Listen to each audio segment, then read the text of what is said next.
terre ou des places debout au fond, je vous en prie, rentrez et placez-vous, comme ça évitera de faire du bruit pour plus tard. Donc on fait une table ronde, je me mets pas devant, désolé.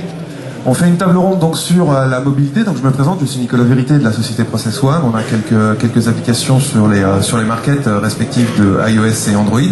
Et donc tout de suite sans attendre, je vais donner la parole à chacun de nos intervenants. D'abord, dans un premier temps, pour se présenter un par un. Donc vous avez les micros face à vous.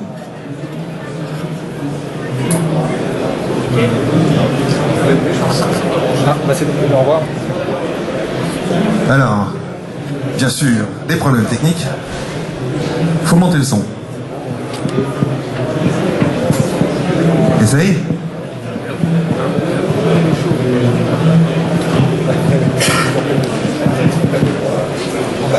Bon, on va passer le micro mobile. Merci. Donc bonjour à tous. Alors je suis Stéphane Lemar, je travaille chez Exo Platform. On est un éditeur de portail dédié à l'intranet social et collaboratif. Et je m'occupe de l'ensemble de nos applications mobiles. Bonjour à tous, Stéphane Vincent, je suis chez Alterway qui est un des principaux opérateurs de services open source en France et je m'occupe notamment des offres stratégiques et d'innovation et la mobilité est une des offres stratégiques qu'on souhaite développer fortement. Bonjour, donc je suis Clément Escoffier, je travaille actuellement à Berlin, donc chez Equinet, mais je reviens en France après quelques années d'exil, donc je vais aller travailler chez Eurogroup et je fais de la mobilité depuis 4-5 ans. Bonjour, Michael Brard, donc je travaille chez Smile, juste en face, le stand Orange, intégrateur de solutions open source, et je m'occupe de l'offre mobile chez Smile, donc site mobile, web app, application. Donc Philippe Rados, je m'occupe du département Smart Mobility chez Atos Origine, enfin Atos tout court maintenant. Bonjour, Romain Pellerin, donc fondateur de la société Arrow Urban Dreams. On a rejoint le groupe Arrow récemment.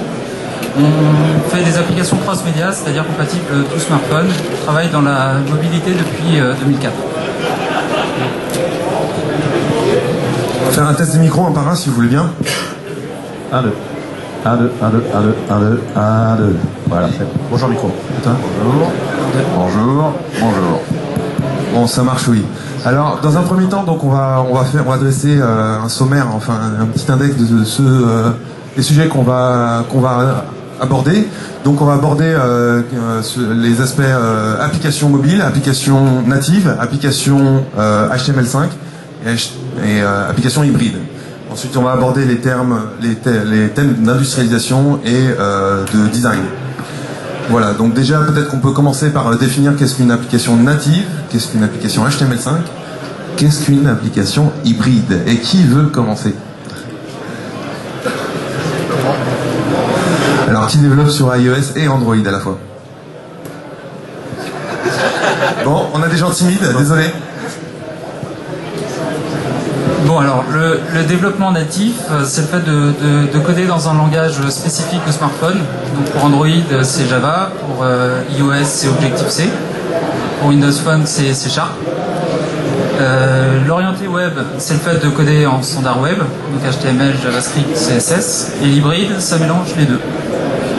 Donc l'HTML, JavaScript, CSS pour tout ce qui est code métier et le natif pour tout ce qui est accès au hardware et à l'environnement système.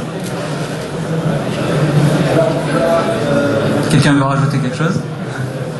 Oui, donc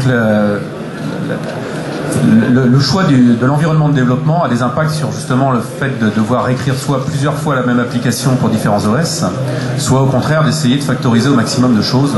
Et c'est là où intervient justement le développement cross-platform ou au contraire le développement hybride. Hybride étant une façon finalement de réduire au minimum la zone que l'on va devoir réécrire pour chaque plateforme.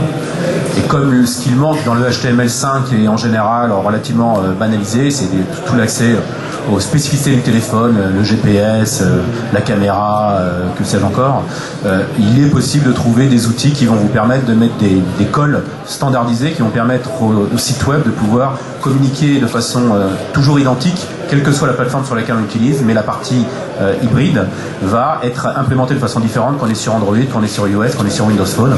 Donc ça permet de pouvoir en gros dépasser les limitations actuelles du HTML5, même si HTML5 évolue de plus en plus pour intégrer nativement des réponses aux problématiques que l'on résout par le code natif. Donc le code hybride, le modèle hybride, probablement dans quelques années ne sera plus nécessaire parce que les téléphones où le HTML5 aura suffisamment évolué pour être capable de manipuler le GPS, de manipuler l'appareil photo, de manipuler toutes les fonctionnalités spécifiques des téléphones naturellement à partir du code HTML. Je vais me mettre du côté du client. Comment est-ce que lui distingue une appli d'une web app d'un site web?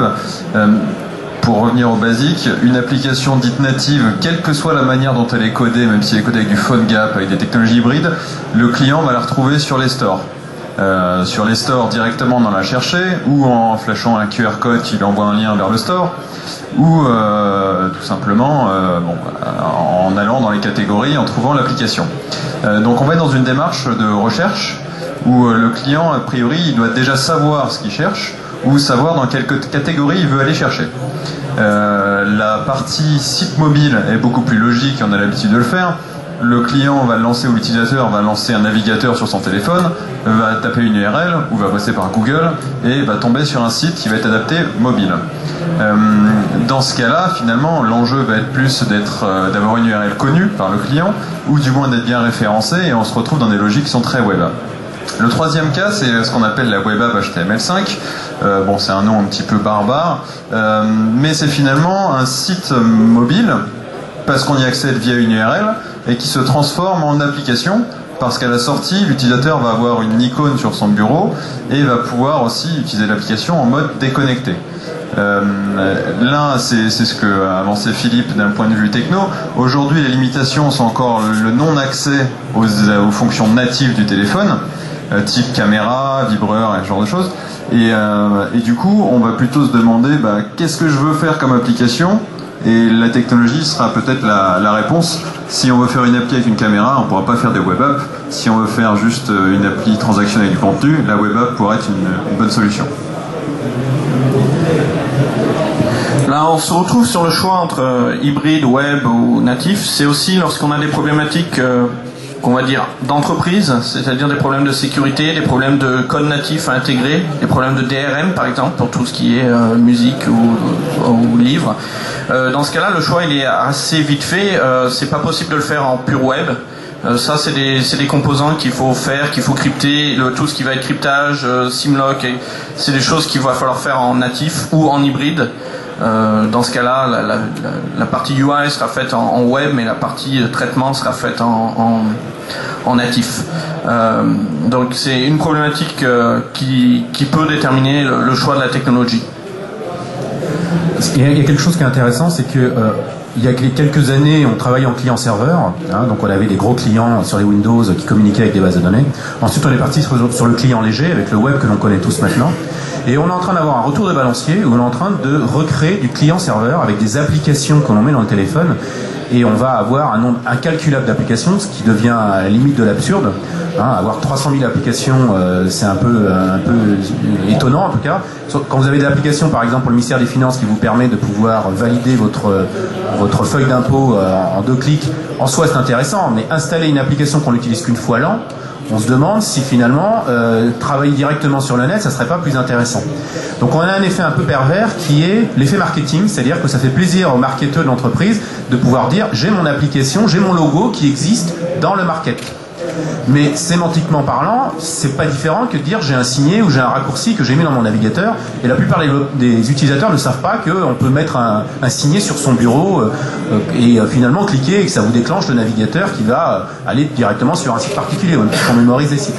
Donc de plus en plus l'usage des sites web est en train de baisser, c'est-à-dire qu'il y a de moins en moins de monde qui vont sur les sites web, mais il y en a de plus en plus qui l'utilisent avec les mobiles.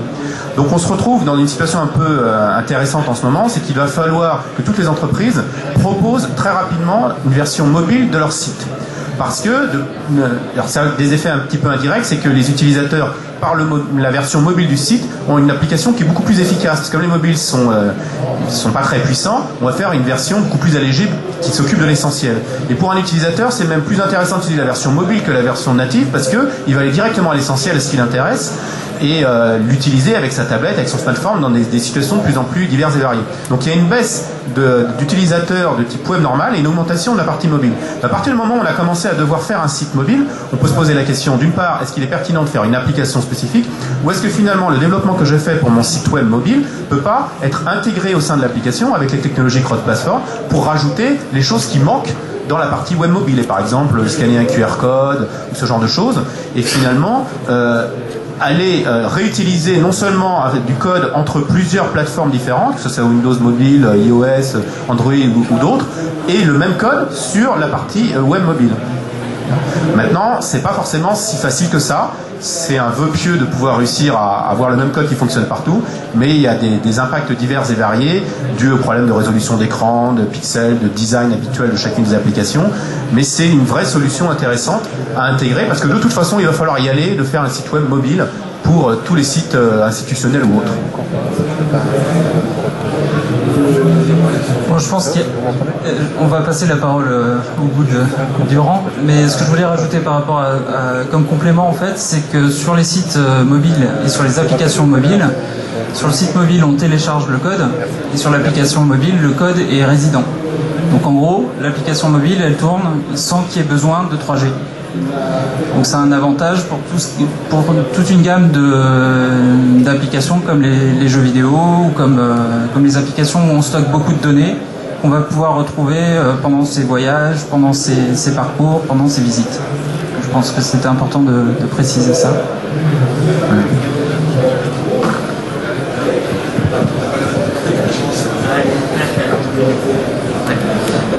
Moi j'ai noté tout à l'heure dans ce que tu disais Philippe que l'utilisateur n'avait pas forcément la connaissance qu'il pouvait ajouter un signet. Allô ? Ah désolé. Donc du coup j'ai noté dans ce que tu disais que l'utilisateur n'avait pas la connaissance qu'il pouvait ajouter un signet sur son home screen de son device. Justement là se posent les questions des canaux de communication et de distribution des applications. Parce que à partir du moment où on s'écarte des canaux traditionnels, donc l'ensemble des markets, qui soient sur Android ou sur iPhone, donc via l'App Store, comment faire de la publicité, comment valoriser son application et comment la monétiser en dehors de ces stores-là. Donc je pense que c'est une vraie question. Et peut-être que l'approche d'une application et d'un site web pour un service est assez intéressant dans un premier temps et peut-être il ne faut pas le confronter forcément à une application native qui va pouvoir répondre à des besoins qui vont être différents, où on va pouvoir notamment aller plus loin, proposer une interface qui va être peut-être plus réactive et conforter un utilisateur privilégié entre guillemets dans une expérience utilisateur qui va favoriser son confort d'utilisation.